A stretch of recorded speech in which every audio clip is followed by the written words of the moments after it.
You reread one slightly short text and feel rejection-sensitive dysphoria. The emotional pain response millions didn't know had a name crash over you like a physical wave. Suddenly your chest tightens, your mind spirals, and you're convinced everyone secretly hates you. Here's the strange part. The pain didn't start when you got rejected, because you weren't rejected. Nobody said no. Nobody walked away. There was just a short reply and a silence you couldn't read. Yet your body reacted like the verdict was already in, like exile had already been signed. That's the mystery worth sitting with. How can it hurt this much when nothing has actually happened? For a long time, people who felt this had no word for it. They assumed they were simply too much, too sensitive, too dramatic. But it turns out there's a name, there's a mechanism behind it. And it begins somewhere you'd never think to look. Not in the moment of rejection, in the half-second before it. We'll get there. First, notice how quietly this runs your entire day, and once you start seeing it, you can't unsee it. Watch where it lives. It's the message marked "read" with no reply. The friend who answered with one word when they usually send 3. The boss who says, "Let's talk later," then walks off. Nothing was said, nothing was decided. But your nervous system already filled the blank, and it filled it with the worst possible story. You start rereading. You count the minutes. You draft a reply, delete it, draft it again. You scan their last messages for a change in tone. This is the ambiguous signal problem. A neutral cue arrives with no clear meaning, and a brain tuned for rejection doesn't wait for evidence. It picks the reading that hurts, then it treats that guess as fact. You're not overreacting to what happened. You're reacting fully to what might have happened. And to your body in that moment, there is no difference at all. Notice the physical timing. The stomach drops first. The reasons come afterward, scrambling to explain a feeling that already decided everything. You replay the exact wording, hunting for the tone that was never there. It shows up in bigger choices too. You don't ask for the raise, because you already heard the no. You don't text first, because you're sure they'd rather you didn't. You leave the party early, convinced you said something wrong. You apologize for things nobody even noticed. Each time the trigger isn't an event, it's a forecast, a prediction of rejection your mind treats as a memory of one. And here's what makes it so hard to see. The relief you feel from avoiding feels like wisdom. It feels like you dodged something real. So you learn to trust the fear. You build a whole life around never testing it. The unanswered text becomes a locked door you decide never to knock on. And slowly, the world gets smaller. Not because people rejected you, because your brain kept predicting that they would. Look closely, and you'll see a pattern. The safest seeming choice is almost always the one that shrinks you. Comfort and avoidance start to feel like the same thing. So let's name it. In recent years, the psychiatrist William Dodson gave this experience a term: rejection-sensitive dysphoria. Dysphoria comes from Greek. It roughly means difficult to bear. And that word was chosen on purpose, because people describe this not as ordinary sadness, but as a sudden, almost physical wave, a wound with no visible cause. Dodson noticed it while working with adults with ADHD. In his clinical observations, the vast majority of his ADHD patients recognized this pattern instantly. Many said it was the single most painful part of their lives. But here's an important caution. RSD is not a formal diagnosis. You won't find it in the manuals doctors use to diagnose. It's a description, a piece of language for something that was always there and never labeled.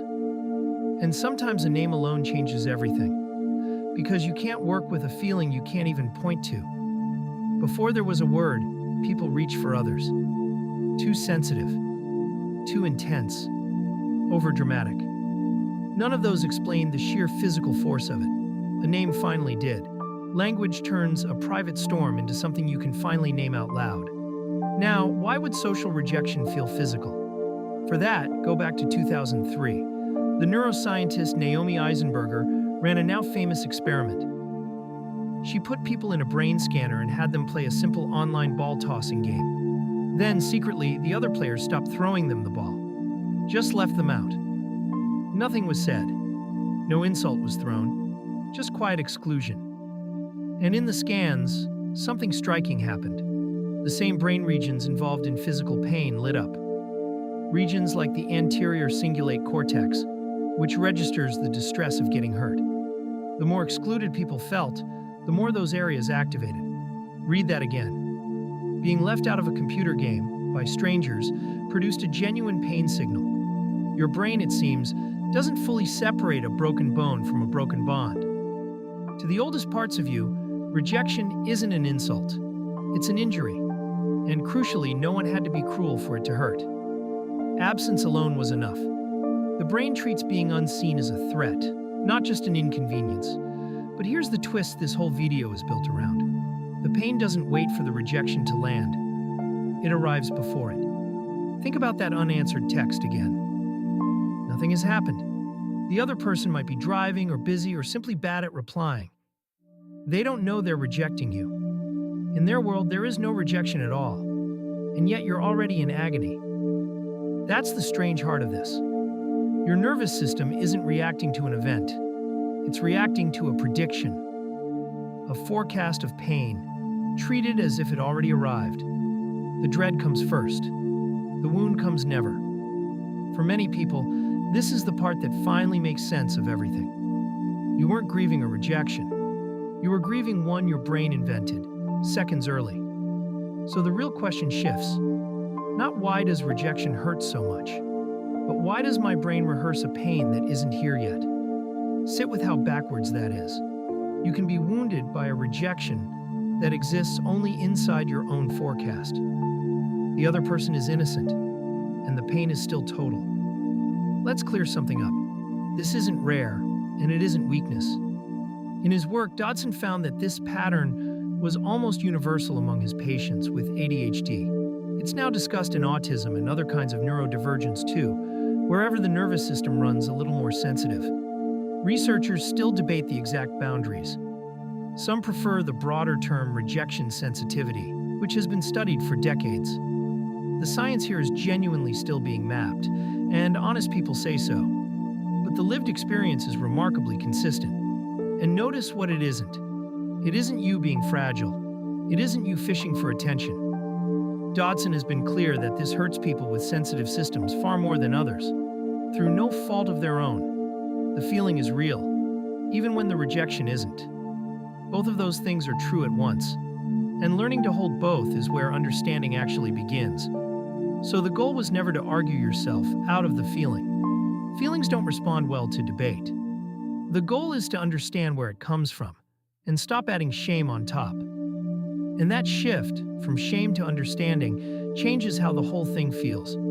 Step back and watch what this does over years. It quietly writes your personality. The person who never asked for help learned that needing others felt dangerous. The one who over-explains every message is trying to close every gap where rejection could sneak in. The people pleaser isn't weak. They found that agreeing simply feels safer than being disliked. The one who leaves first is making sure they're never the one left. From the outside, these look like traits, choices, just who someone is. But underneath, many of them are strategies, small defenses built around a prediction of pain. And the cruel part is how invisible it stays. Nobody sees the rejection you're bracing for. They just see you pulling back. And sometimes they pull back too, which your brain quietly reads as proof it was right all along. The forecast in the end makes itself come true. And you rarely notice the trade. Each small retreat feels reasonable in the moment. Only years later do you see the shape of the life you quietly declined to live. The mask fits so well, you forget you're wearing one at all.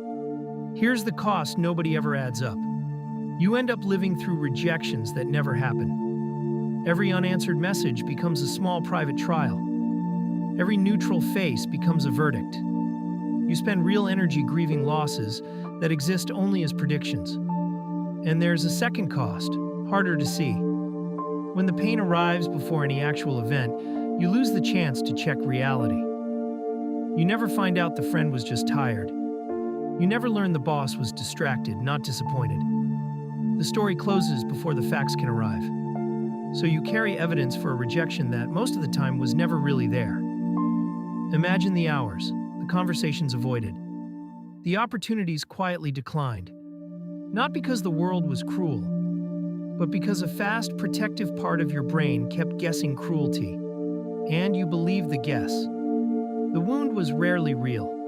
The bracing always was.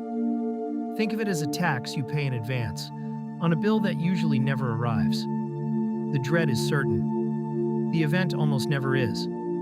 So why would a brain ever do this? Because for most of human history, it kept you alive. Picture a small band of early humans. Being included meant food, warmth, protection. Being cast out often meant death. In that world, a nervous system that detected rejection early, even far too early, had a real advantage. Better to flinch at 100 imaginary rejections than to miss the one real one that got you left behind. So the brain became a smoke alarm. Loud, fast, and perfectly happy to be wrong. It would rather scream at burnt toast than stay silent during a fire. That's what you're living with, not a defect. An ancient survival system still running at full volume in a world of group chats and left on read.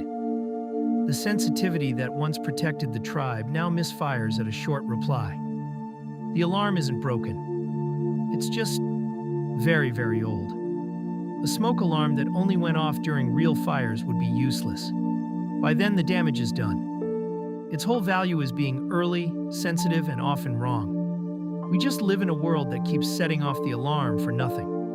So what can you actually do with this? Not fix it, not cure it, but work with it, gently. Here's one approach the research points toward. It's sometimes called naming the emotion. Eisenberger and her colleagues found that when people put feelings into words, activity in those alarm regions tends to fall. The label seems to take some heat out of the signal. So you might treat this as a quiet experiment on yourself. When the wave hits, instead of "they hate me," try naming it plainly. My brain is predicting rejection right now. Not fighting the feeling, just labeling it accurately. Then, if you can, wait for one piece of real evidence before you decide what's true. Let the facts arrive before the verdict does. This isn't therapy, and it isn't a guarantee of anything. It's a small pause between the forecast and the belief. And sometimes, that pause is everything. The point isn't to never feel it again. The point is to loosen the grip just enough to let reality back into the room. One honest look at the evidence can undo a story you were certain about. And this is the reframe that changes all of it. The pain you felt was never proof you'd been rejected. It was proof your brain loves belonging so much it guards it before anything goes wrong. That wave in your chest wasn't a verdict. It was an alarm, firing early, for a fire that mostly never comes. Here's the line worth keeping. The pain arrives before the wound that never comes. Once you truly see that, the short text looks different. It isn't a sentence handed down. It's just a blank space your brain rushed to fill. And a blank space is not a no. It's simply unwritten. You don't have to answer it as though it were the end. You can let it stay exactly what it is. Unfinished, uncertain, and far more often kind than the forecast ever guessed it would be. Belonging mattered so much that evolution would rather you hurt for nothing than risk missing the moment that mattered. Seen that way, the sensitivity is almost tender. That reframe doesn't erase the ache, but it strips away the shame underneath it. So the next time a short reply lands and that wave starts to rise, you'll know what it really is. Not everyone's secretly hating you. Just an old alarm, reacting to a story that hasn't happened. The chest tightens. The mind reaches for the worst. But now there's a gap where the certainty used to be. The message on the screen hasn't changed. It's still short, still quiet, still unread by your fear. What's changed is that you know the wave came first, before the rejection, before the wound, before any of it was ever real. A feeling that arrives ahead of the facts doesn't get to be the facts. And a wave that comes in before the tide can, just as quietly, roll back out. The wave came first. It can leave first.